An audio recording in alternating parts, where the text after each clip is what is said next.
हाल ही में Australia, Bharat, Japan और यूएस के बीच तीसरी in person quad leader summit आयोजित की गई। यह क्वाड समिट का एक छोटा वर्जन था। यह समिट जापान के हिरोशिमा में आयोजित की गई। पहले यह समिट 24 मई को सिडनी में आयोजित होने वाली थी, लेकिन इस दौरान वॉशिंगटन में डेप्ट सीलिंग नेगोशिएशन कार्यक्रम होने के कारण इसे प्रीपोन कर दिया गया। गौरतलब है कि इस समिट में क्वाड लीडर्स ने enduring partners for Indo Pacific नाम से एक जॉइंट वर्जन स्टेटमेंट जारी किया। साथ ही under sea cable infrastructure partnership और क्वाड इन्वेस्टर्स नेटवर्क बनाने की बात कही। अगले क्वाड समिट 2024 की होस्टिंग इंडिया को दे दी गई है। आपको बताते चलें कि क्वाड 4 डेमोक्रेसीज का एक ग्रुप है। इसमें भारत, ऑस्ट्रेलिया, अमेरिका और जापान शामिल है। इस ग्रुप का एम इंडो पैसिफिक में रूल ऑफ लॉ पर बेस्ड फ्री और ओपन इंटरनेशनल ऑर्डर इंश्योर करना है। WHO ने कोविड-19 जैसे इन्फेक्शियस डिजीजेस थ्रेट के स्विफ्ट डिटेक्शन के लिए एक ग्लोबल नेटवर्क लॉन्च किया है। इसे इंटरनेशनल पैथोजन सर्विलेंस नेटवर्क नाम दिया गया है। ये पैथोजन जेनोमिक एक्टर्स का एक ग्लोबल नेटवर्क होगा। इसे WHO hub for pandemic and epidemic intelligence द्वारा होस्ट किया जाएगा। IPSN का एम पैथोजन जेनोमिक्स डिप्लॉयमेंट में तेजी लाना है और पब्लिक हेल्थ डिसीजन मेकिंग को इंप्रूव करना है। इस नेटवर्क के द्वारा पैथोजन जेनोमिक सर्विलेंस इकोसिस्टम को मजबूत किया जाएगा, जिससे न्यू पैथोजेंस डिटेक्शन और disease spread evolution tracking enhance हो सकेगी। आपकी जानकारी के लिए बता दें कि IPSN पैथोजेनिक जेनोमिक्स पर काम कर रहे भागीदारों के बीच डेटा एक्सचेंज को सक्षम बनाता है। साथ ही पैथोजन जेनोमिक सर्विलेंस के लिए देश की क्षमता बढ़ाने के लिए एक कंट्री स्केल अप एक्सेलेरेटर की स्थापना की है। वहीं डोनर के एफर्ट्स में कोऑर्डिनेशन और हार्मोनाइजेशन इंप्रूव करने के लिए IPSN ने एक फंडर्स फोरम एस्टैब्लिश की है। हाल ही में जापान के हिरोशिमा में G7 का 49th समिट ऑर्गेनाइज हुआ। इस सम्मेलन में दुनिया की 7 पावरफुल डेमोक्रेटिक कंट्रीज के साथ भारत भी शामिल हुआ। इस समिट की अध्यक्षता कर रहे जापान ने हिरोशिमा को होस्ट सिटी बनाया है, ताकि जापान की न्यूक्लियर डिसआर्ममेंट और नॉन प्रोलिफरेशन पॉलिसी को प्रोमिनेंट एजेंडा की तरह उठाया जा सके। साथ ही इस समिट में world economic situation, Russia Ukraine war और चाइना के एग्रेशन को भी सेंटर में रखा गया। इस समिट में भारत सहित 8 अन्य देशों को इनवाइट किया गया था। आपको बता दें कि G7 7 डेवलप कंट्रीज का एक ग्रुप है। इसमें US, UK, Canada, France, Germany, Italy और जापान शामिल है। इस समूह में यूरोपियन यूनियन का भी रिप्रेजेंटेशन है। इस ग्रुप का फॉर्मेशन 1973 के ऑयल शॉक्स और उससे इमर्ज हुए फाइनेंशियल क्राइसिस की सिचुएशन से हुआ। 1998 में रूस को इस ग्रुप में शामिल किया गया था, पर 2014 में क्रीमिया पर रूस के एनेक्सेशन से नाराज G7 देशों ने रूस की मेंबरशिप सस्पेंड कर दी। इस तरह 2014 में फिर से यह ग्रुप G7 बन गया। गौरतलब है कि यह ग्रुप ना तो किसी ट्रीटी पर बेस्ड है और ना ही इसका कोई परमानेंट सेक्रेटेरिएट या ऑफिस है। भारत के प्रधानमंत्री नरेंद्र मोदी को फिजी के प्रधानमंत्री सितविनी राबुका द्वारा फिजी के highest honour companion of the order of Fiji से सम्मानित किया गया। यह सम्मान अभी तक कुछ ही नॉन फिजी लोगों को मिला है। इस अवार्ड के साथ साथ PM मोदी को रिपब्लिक ऑफ पलाऊ के द्वारा इबकल अवार्ड से भी सम्मानित किया गया है। इस दौरान पापुआ न्यू गिनी ने भी PM मोदी को अपने highest honour companion of the order of Logohu award से ऑनर किया। यह अवार्ड उन्हें उनके पैसिफिक आइलैंड कंट्रीज की यूनिटी के लिए किए गए एफर्ट के लिए दिया गया है। पापुआ न्यू गिनी की तरफ से यह पुरस्कार बहुत कम लोगों को दिया गया है। भारतीय प्रधानमंत्री को ये सभी अवार्ड्स पापुआ न्यू गिनी में दिए गए, जहां वह 3rd forum for Indo Pacific island cooperation summit में भाग ले रहे हैं। यह समिट पापुआ न्यू गिनी के पोर्ट मॉर्सबी में हो रहा है। FIPIC की 3rd समिट ऐसे समय में हो रही है जब चीन इस एरिया में अपने मिलिट्री और डिप्लोमेटिक इन्फ्लुएंस एफर्ट्स को इंक्रीज कर रहा है। आपकी जानकारी के लिए बता दें कि FIPIC की शुरुआत 2014 में मोदी जी की फिजी यात्रा के दौरान हुई थी। हाल ही में प्रधानमंत्री नरेंद्र मोदी ने 76th वर्ल्ड हेल्थ मीट को वर्चुअली एड्रेस किया। यह असेंबली स्विट्जरलैंड के जिनेवा में ऑर्गेनाइज करी गई। इस अवसर पर PM मोदी ने ऑर्गेनाइजेशन को 75 ईयर्स तक दुनिया की सेवा करने के लिए कांग्रेचुलेट किया है। साथ ही उन्होंने WHO से अधिक सहयोग करने और हेल्थ इक्वालिटी को बढ़ाने पर जोर देने को कहा है। PM ने कोविड-19 पैंडेमिक के दौरान भारत द्वारा इंटरनेशनल कोऑपरेशन के लिए किए गए एफर्ट्स को भी अंडरलाइन किया। इसमें भारत ने कोविड-19 के दौरान 100 से अधिक देशों को 300 मिलियन वैक्सीन डोज भेजकर अपनी ग्लोबल कमिटमेंट शो की थी। उन्होंने कहा कि अपकमिंग ईयर्स में रिसोर्सेज तक इक्वल एक्सेस को सपोर्ट करना WHO की हाईएस्ट प्रायोरिटी होनी चाहिए। आपको बता दें कि भारत ने WHO के ट्रेडिशनल मेडिसिन स्ट्रैटेजी 2014-2023 को सपोर्ट करने के लिए WHO का पहला global centre for traditional medicine Bharat में एस्टैब्लिश किया है। GCTM का एस्टैब्लिशमेंट मिनिस्ट्री ऑफ आयुष के तहत गुजरात के जामनगर में किया गया है। गौरतलब है कि WHO को यूनाइटेड नेशंस की एक एजेंसी के रूप में 1948 में एस्टैब्लिश किया गया था। यह वर्ल्ड में हेल्थ को प्रमोट करने, दुनिया को सुरक्षित रखने और कमजोर लोगों की सेवा करने के लिए नेशंस, पार्टनर्स और पीपल को कनेक्ट करता है। हाल ही में एक रिसर्च से पता चला है कि कैल्शियम 41 का यूज कार्बन 14 की तरह ही कार्बन डेटिंग में किया जा सकता है। गौरतलब है कि कार्बन 14 की हाफ लाइफ 5700 ईयर होने के कारण 50,000 वर्ष से अधिक पुरानी ऑब्जेक्ट्स की एज का डिटर्मिनेशन नहीं कर सकती है। इसी के सोल्यूशन के रूप में कैल्शियम 41 को देखा जा रहा है, क्योंकि कैल्शियम 41 की हाफ लाइफ 99,400 ईयर्स है, जो इसे लाखों साल के ऑब्जेक्ट्स की एज डिटरमाइन करने में कैपेबल बनाती है। आपको बताते चले कि रेडियो एक्टिव डेटिंग एक मेथड है। इस मेथड में रेडियो एक्टिव आइसोटोप्स का यूज करके रॉक्स, मिनरल्स और फॉसिल्स की एज डिटरमाइन की जाती है।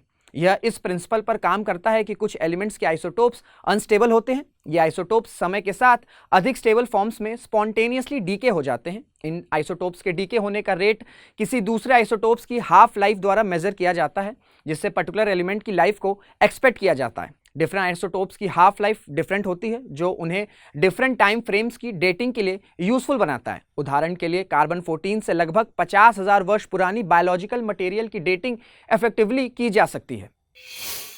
स्टैनफोर्ड यूनिवर्सिटी के साइंटिस्ट ने ई स्किन के रूप में लैब में आर्टिफिशियल स्किन डेवलप की है। साइंटिस्ट का दावा है कि यह असली स्किन के समान सेंस ऑफ टच प्रोवाइड करेगा। यह इनोवेटिव डेवलपमेंट मेजर इंजरीज और सेंसरी डिसऑर्डर्स से सफर कर रहे लोगों के लिए वरदान साबित हो सकता है।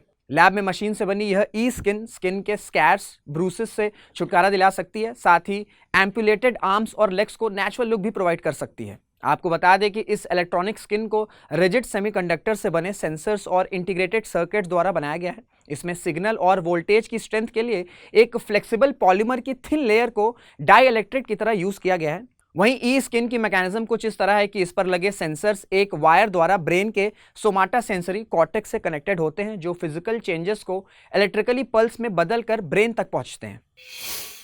प्रधानमंत्री नरेंद्र मोदी ने 22 मई को पापुआ न्यू गिनी में हो रहे FIPIC के दौरान थिरुकुरल बुक का टोक पिसन लैंग्वेज में ट्रांसलेशन जारी किया। आपको बता दें कि Thirukkural ethics, political, economic matters और लव पर कपलेट्स का कलेक्शन है। इसे कुराल भी कहा जाता है। इसकी रचना कवि थिरुवल्लुवर द्वारा की गई है। कुराल की रचना 2nd सेंचुरी BC और 5th सेंचुरी CE के बीच में की गई थी।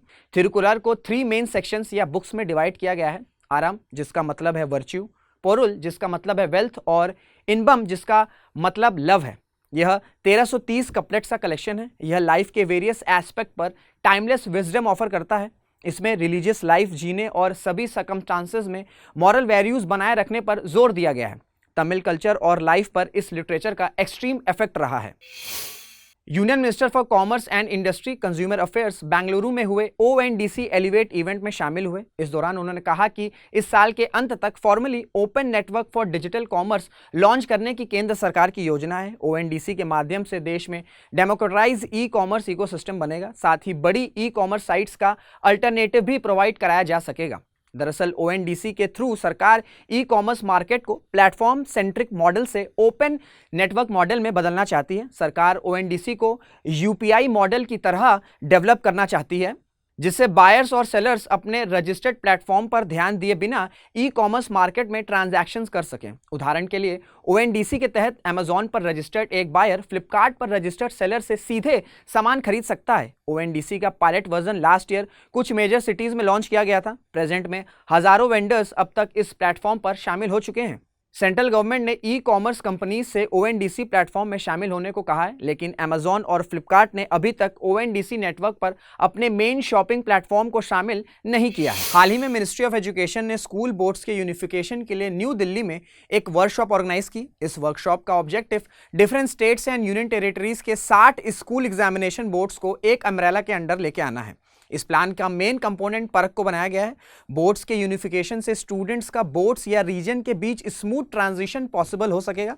साथ ही सर्टिफिकेट्स और ग्रेड्स की क्रेडिबिलिटी बढ़ाने के लिए करिकुलम, ग्रेडिंग और इवैल्यूएशन प्रोसीजर्स को भी सुधारा जाएगा।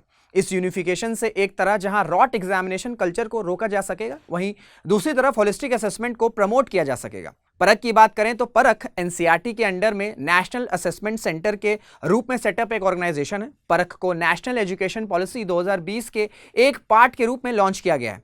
इसके थ्रू स्कूल बोर्ड्स को न्यू असेसमेंट पैटर्न्स और लेटेस्ट रिसर्च के बारे में एडवाइस करना पॉसिबल हो सकेगा। साथ ही परख को नेशनल अचीवमेंट सर्वे और स्टेट अचीवमेंट सर्वेज जैसे पीरियोडिक लर्निंग आउटकम्स टेस्ट के टास्क भी दिए गए हैं। हाल ही में सऊदी अरेबिया का highly anticipated first space mission launch किया गया। इस मिशन की एक एस्ट्रोनॉट रायाना बरनावी थी। वह स्पेस में जाने वाली पहली अरब महिला बन गई हैं। इस मिशन में यूनाइटेड स्टेट्स ने भी सऊदी अरेबिया के साथ पार्टिसिपेट किया। दोनों देशों की जॉइंट टीम ने स्पेस एक्स फॉल्कन 9 रॉकेट से यात्रा शुरू की। यह मिशन सऊदी अरेबिया के लिए बहुत इंपॉर्टेंस रखता है। यह मिशन सऊदी अरेबिया के विजन 2030 रिफॉर्म्स प्रोग्राम का पार्ट है, जिसके थ्रू वह अपने स्पेस साइंस एजुकेशन को एक्सपैंड करने और ऑयल पर डिपेंडेंसी रिड्यूस करने पर काम कर रहा है। इस विजन प्रोग्राम का एम इकोनॉमिक डाइवर्सिफिकेशन द्वारा यंग सऊदीज के लिए new opportunities and jobs create करना है। आपको बताते चलें कि स्पेस में सऊदी अरेबिया का इन्वॉल्वमेंट 1985 में शुरू हुआ था, जब प्रिंस सुल्तान बिन सलमान बिन अब्दुलजीज अल सऊद ने यूनाइटेड स्टेट्स द्वारा कंडक्ट एक स्पेस वॉयज में पार्टिसिपेट किया था। तब से सऊदी अरेबिया इस सेक्टर में लगातार प्रोग्रेस कर रहा है। एक फ्लैग इन सेरेमनी में INSV तारिणी के 6 मेंबर क्रू को फेलिसिटेट किया गया। फैसिलिटेशन INSV तारिणी के क्रू द्वारा ट्रांस ओशियन इंटरकॉन्टिनेंटल यात्रा पूरी करने के अवसर पर दिया गया। यह सम्मान समारोह 23 मई 2023 को Indian naval watermanship training centre INS Mandovi Goa में ऑर्गेनाइज किया गया। INSV तारिणी 7 महीने में 17,000 नॉटिकल माइल्स की कठिन यात्रा के बाद घर लौट रही है। इस यात्रा में INSV तारिणी ने कुल 188 दिन सेलिंग की। इसके चालक दल में 2 महिला अधिकारी लेफ्टिनेंट कमांडर दलिना के और लेफ्टिनेंट कमांडर रूपा ए शामिल थी। इन्होंने गोवा से केप टाउन होते हुए रियो डी जेनेरियो तक पूरा अभियान चलाया। इस महिला अधिकारियों का next target single women world tour का है। हालांकि इससे पहले नाविका सागर परिक्रमा के तहत 6 women naval officers independently selling कर चुकी हैं।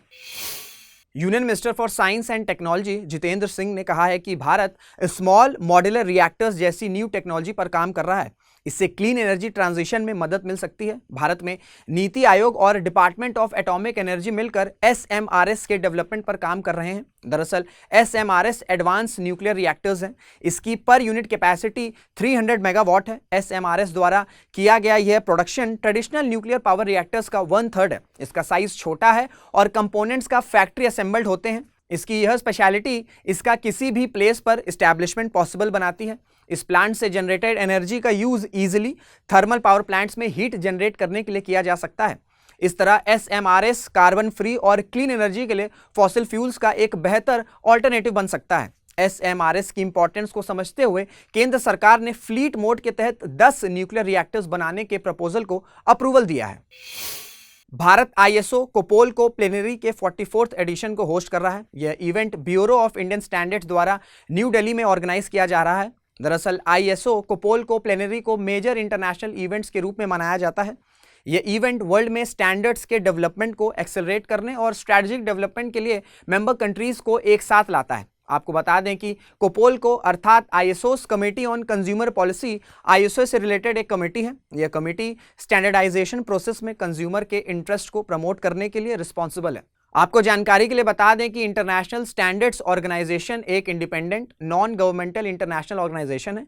यह 168 मेंबर देशों के नेशनल स्टैंडर्ड्स बॉडीज से मिलकर बना ऑर्गेनाइजेशन है। इसका सेक्रेटेरिएट जेनेवा स्विट्जरलैंड में है। भारत इसके फाउंडिंग मेंबर्स में से एक है। भारत को उसका सबसे तेज सुपर कंप्यूटर मिलने जा रहा है। हाल ही में यूनियन अर्थ साइंसेज मिनिस्टर किरेन रिजिजू ने कहा है कि भारत 18 पेटाफ्लॉप सिस्टम एस्टेब्लिश करने के लिए तैयार है। नए अपग्रेडेड सिस्टम की कैपेसिटी भारत के सबसे तेज सुपर कंप्यूटर से अप्रॉक्स 3 गुना ज्यादा है। करेंटली भारत के most powerful civilian super computers Pratyush और मिहिर है, जिनकी कंबाइंड कैपेसिटी 6.8 पेटाफ्लॉप्स के करीब है। इस नई हाई स्पीड प्रोसेसिंग पावर से mathematical calculations and next 2-3 months की वेदर फोरकास्टिंग इजीली पॉसिबल हो जाएगी। इस सुपर कंप्यूटर का नामकरण होना अभी बाकी है। इसे ATOS नामक फ्रेंच कॉरपोरेशन से इंपोर्ट किया जा रहा है। इनकी वैल्यूएशन अप्रॉक्स 900 करोड़ है। फ्रेंच से किया जा रहा ये इंपोर्ट इंडिया फ्रांस 2018 डील का पार्ट है। इस डील के अकॉर्डिंग भारत 2025 तक फ्रांस से 4500 करोड़ के हाई परफॉर्मेंस कंप्यूटर्स परचेज करेगा। गौरतलब है कि डॉक्टर विजय P. भटकर को भारत की सुपर कंप्यूटिंग का पिता माना जाता है। इन्हीं के एफर्ट से Bharat world super computing revolution में भागीदारी कर रहा है। आपको बताते चले कि वर्ल्ड के टॉप 3 सुपर कंप्यूटर फ्रंटियर यानी यूएसए की, फुगाकू जापान और ल्यूमी फिनलैंड है। भारत के प्रधानमंत्री 28 मई को नए संसद भवन का इनॉग्रेशन करने जा रहे हैं। इस ओकेशन पर तमिलनाडु के विद्वान एक हिस्टोरिक सेंगोल प्रधानमंत्री नरेंद्र मोदी को देंगे। इसे लोकसभा स्पीकर की कुर्सी के पास रखा जाएगा। ये सेंगोल तमिलनाडु के अधीनम से 14 अगस्त 1947 दिल्ली आया था। इसे तमिलनाडु के विद्वानों ने भारत के पहले प्रधानमंत्री को राजदंड के रूप में दिया था। इसके बाद इस राजदंड को प्रयागराज के आर्चीव में रख दिया गया था। गौरतलब है कि न्यू पार्लियामेंट हाउस हमारे इतिहास, कल्चरल हेरिटेज, ट्रेडिशन और सिविलाइजेशन को मॉडर्निटी से जोड़ने का ब्यूटीफुल अटेम्प्ट है। इस अवसर पर सेंगोल को रीस्टैब्लिश करके हिस्टोरिकल ट्रेडिशन को रिवाइव किया जाएगा। इस दौरान सेंगोल के ट्रेडिशन और हिस्ट्री को लोगों तक पहुंचाने के लिए एक वेबसाइट भी लॉन्च की जाएगी। आपको बताते चले कि सेंगोल तमिल भाषा के शब्द सेम्मई से निकला है। इसका अर्थ होता है ड्रामा, ट्रुथ और लॉयल्टी। यह चोल राजाओं के पावर, रूल और सॉवरेनिटी का सिंबल था। इसका यूज वह पावर परफॉर्मेंस के लिए किया करते थे। सोने और चांदी से बने इस राजदंड के टॉप पर नंदी बना हुआ है।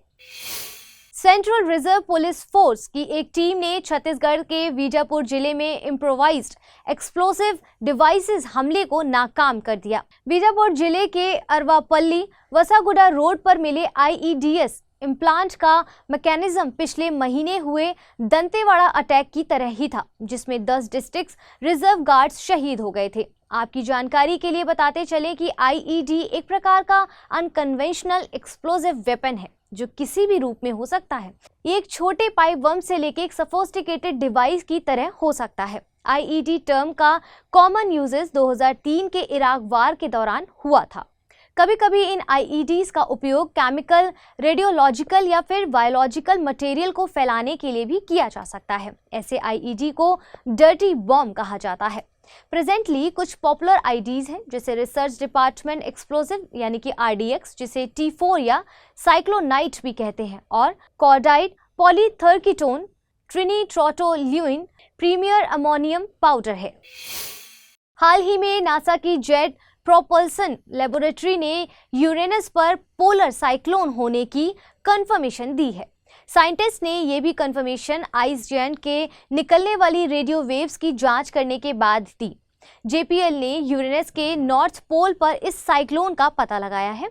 इस ऑब्जर्वेशन से एक सोलर हाइपोथेसिस की कंफर्मेशन हो गई है, जो ये मानती है कि सोलर सिस्टम में सबस्टेंशनल एटमॉस्फेयर्स वाले सभी ग्रह ध्रुवों पर रोटेटिंग वर्टेक्स होते हैं, फिर चाहे वह प्लैनेट रॉक से बना हो या फिर गैस से बना हो। आपको बताते चलें कि यूरेनस का मोस्ट ऑफ द मास जल, मीथेन और अमोनिया जैसे आइसी मटेरियल से कंपोज्ड है। यह अपनी ऑर्बिट प्लेन से 90 डिग्रीज के एंगल पर रोटेट करता है। साथ ही वीनस की तरह यूरेनस भी सोलर सिस्टम में क्लॉकवाइज रोटेशन करता है। यूरेनस को सूर्य की परिक्रमा करने में 84 अर्थ ईयर्स लगते हैं। इस प्लैनेट के अभी तक 27 नोन सैटेलाइट्स हैं। हाल के मामले में डिसीजन देते हुए सीजेआई डीवाई चंद्रचूड़ ने फोरम शॉपिंग की कड़ी निंदा की है। गौरतलब है कि फोरम शॉपिंग जुडिशरी का एक अनएथिकल और इलीगल व्यवहार है।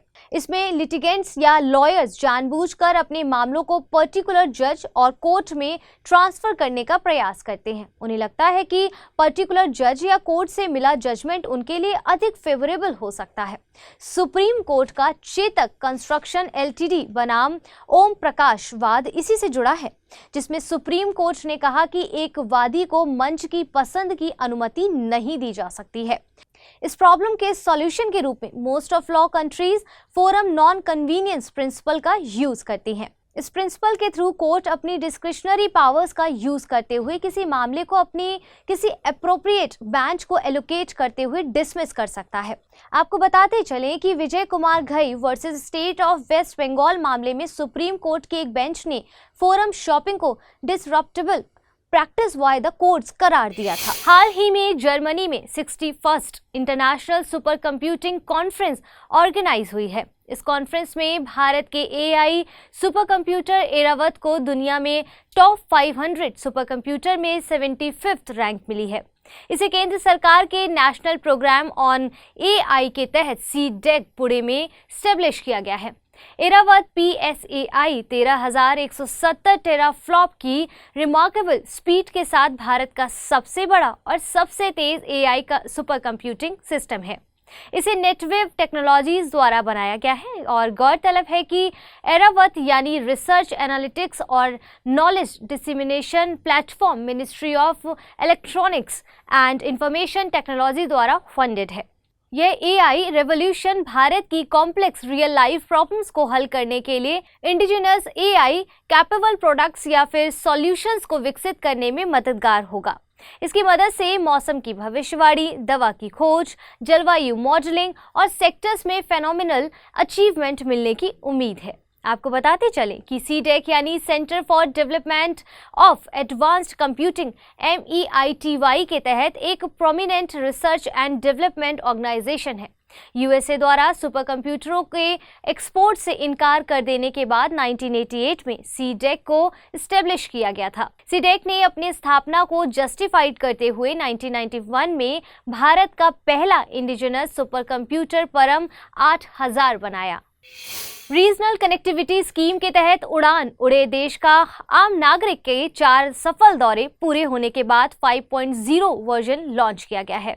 इसी के साथ एक सब पार्ट के रूप में रिमोट एरियाज में कनेक्टिविटी को बढ़ाने के लिए उड़ान 5.1 लॉन्च किया गया है। इस नए वर्जन को उड़ान के तहत स्पेशली हेलीकॉप्टर रूट्स के लिए डिजाइन किया गया है।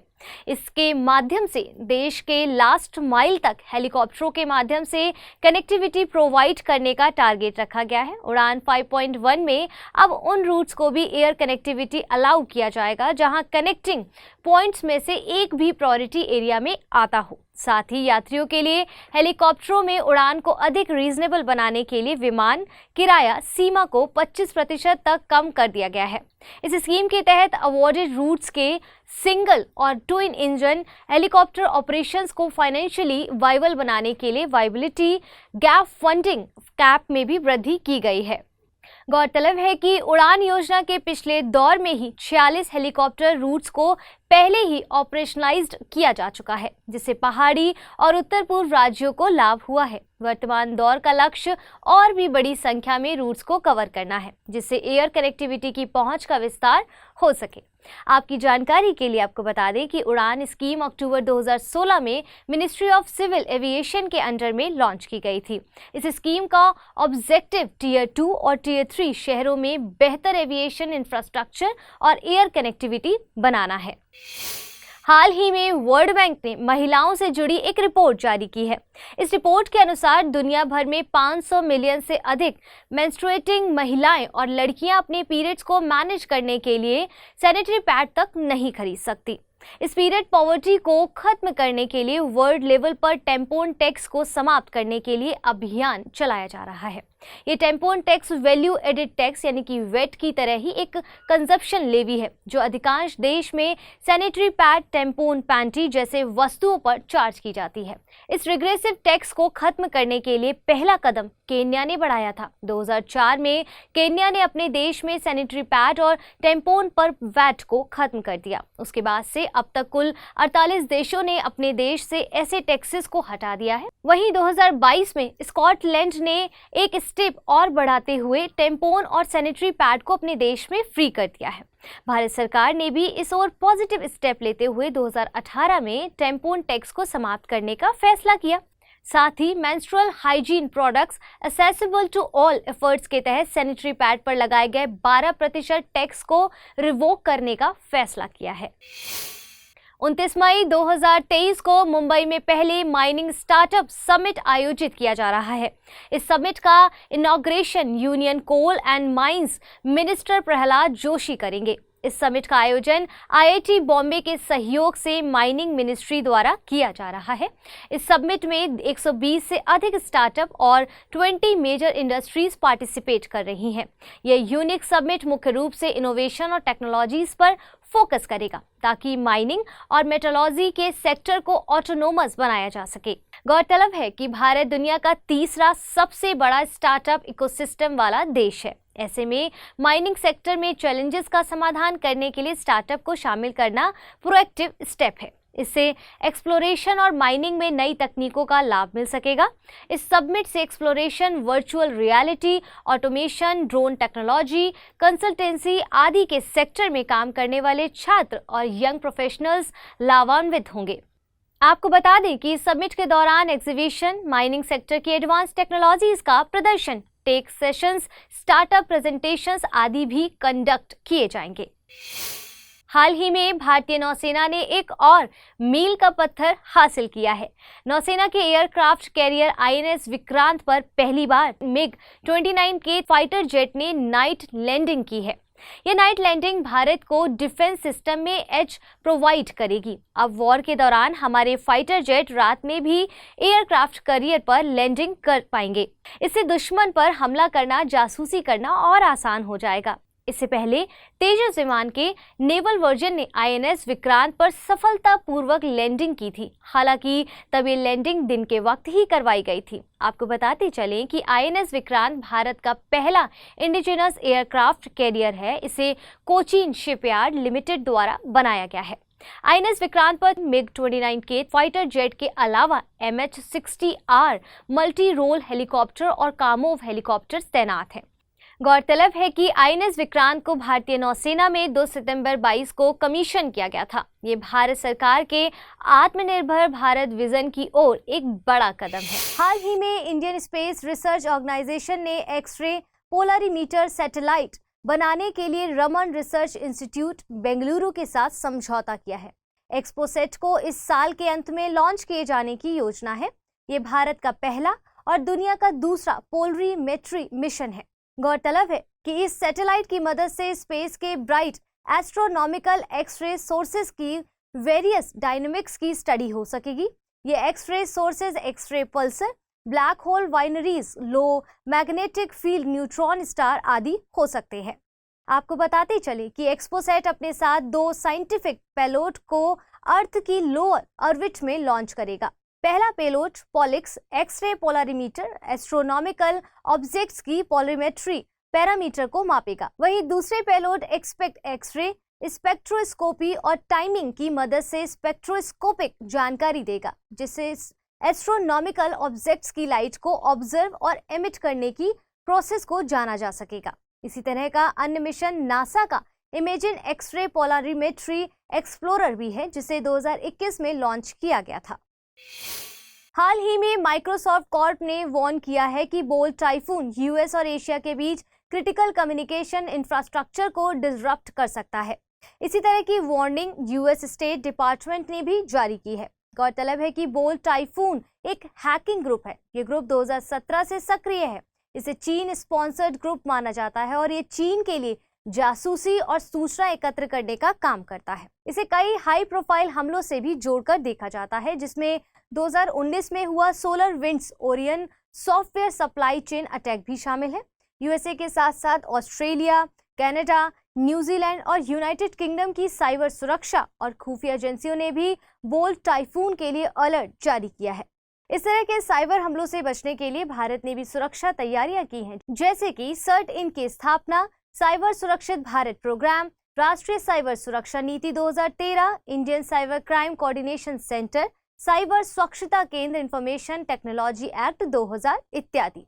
इंडियन सिक्योरिटी स्पेस को प्रोजेक्ट करने के लिए तत्पर है।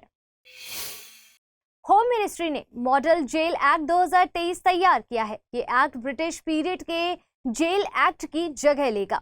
इस एक्ट के माध्यम से होम मिनिस्ट्री जेल एडमिनिस्ट्रेशन में सुधार लाना चाहती है। ये मॉडल एक्ट इम्प्रिजनमेंट को रिट्रीब्यूटिव डिटरेंस से रिफॉर्म और रिहेबिलिटेशन की ओर शिफ्ट करेगा। ये एक्ट जेल मैनेजमेंट में टेक्नोलॉजी का उपयोग करने, पैरोल खुले कारागारों की स्थापना, महिलाओं और ट्रांसजेंडर कैदियों के लिए स्पेशल प्रोविजन प्रोवाइड करने का प्रयास करता है।